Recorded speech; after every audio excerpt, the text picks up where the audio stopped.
પીપળિયા ગામનો અને તો બીજો વાત કરીએ ધોરાજીની તો રાજકોટના ધોરાજીમાં વરસાદમાં પુલ ક્ષતિગ્રસ્ત બન્યો છે કે જ્યાં જર્જરિત પુલને કારણે વાહન ચાલકોને હાલાકી ભોગવવી પડી છે। ત્યારે છત્રાસા ગામમાં ભારે વરસાદથી પુલને નુકસાન થયું છે, જ્યાં છત્રાસાથી માણાવદર બાટવા તરફ જતો જે પુલ છે ક્ષતિગ્રસ્ત થયો છે, જ્યાં ચેકડેમ ઓવરફ્લો થતાં પાણીને કારણે તૂટ્યો છે કે જ્યાં માર્ગ બંધ થતાં લોકોને અવરજવરમાં પણ ભારે હાલાકીનો સામનો કરવો પડી રહ્યો છે।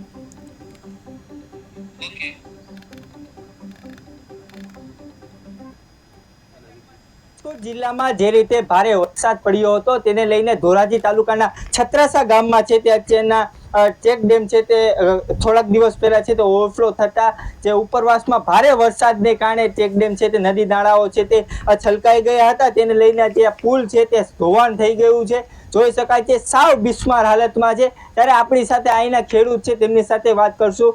આજે પુલની આવી પરિસ્થિતિ છે, કેટલી તમને મુશ્કેલી થઈ રહી છે? અત્યારે આ પુલની પરિસ્થિતિ એવી છે કે અમારે 1 કલાકમાં 7 ઇંચ વરસાદ પડ્યો હતો, એટલે આ પુલ છે એ ધોવાઈ ગયો છે। અમારે 250-300 વીઘા જમીન છે, એ જમીન ઉપર જવાય એમ નથી, જમીન છે પડતર, અને શમશાન યાત્રામાં અમારે 5 કિલોમીટર અહીંથી દૂર ફરીને જવું પડે એમ છે। શમશાન યાત્રા અહીંથી અમારે 1.5 કિલોમીટર થાય છે, અને જમીનમાં કોઈ જઈ શકે એમ નથી। અને આ રોડ છે ને એને સરકારને વિનંતી તાત્કાલિક મંજૂર કરવા અમારે વિનંતી।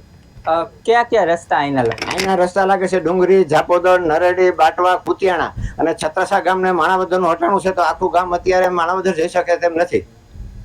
ચોક્કસથી અત્યારના જોઈ શકાય છે સાવ અત્યારના છે તે બિસ્માર હાલત છે, જોઈ શકાય છે લોકોને છે તે 7 થી 8 કિલોમીટર છે તે ફરીને છે તે જવું પડતું હોય છે। આ શમશાન પણ આવેલું છે, જો શમશાનમાં અંતિમ યાત્રા હોય તો ફરીને છે તે અહીંથી લઈ જવામાં આવતી હોય છે। જોઈ શકાય છે પુલ છે તે સાવ ધોવાણ થઈ ગયું છે, ભારે વરસાદને કારણે જે ગામોમાં છે તે નદી નાળાઓ છલકાઈ ગયા છે, તેને કારણે છત્રાસા ગામના જે ખેડૂતોને પારાવાર મુશ્કેલીનો સામનો કરવો પડતો હોય છે। ધ્રુવ મારું, KTV ન્યૂઝ ગુજરાતી, છત્રાસા। રાજકોટ જિલ્લામાં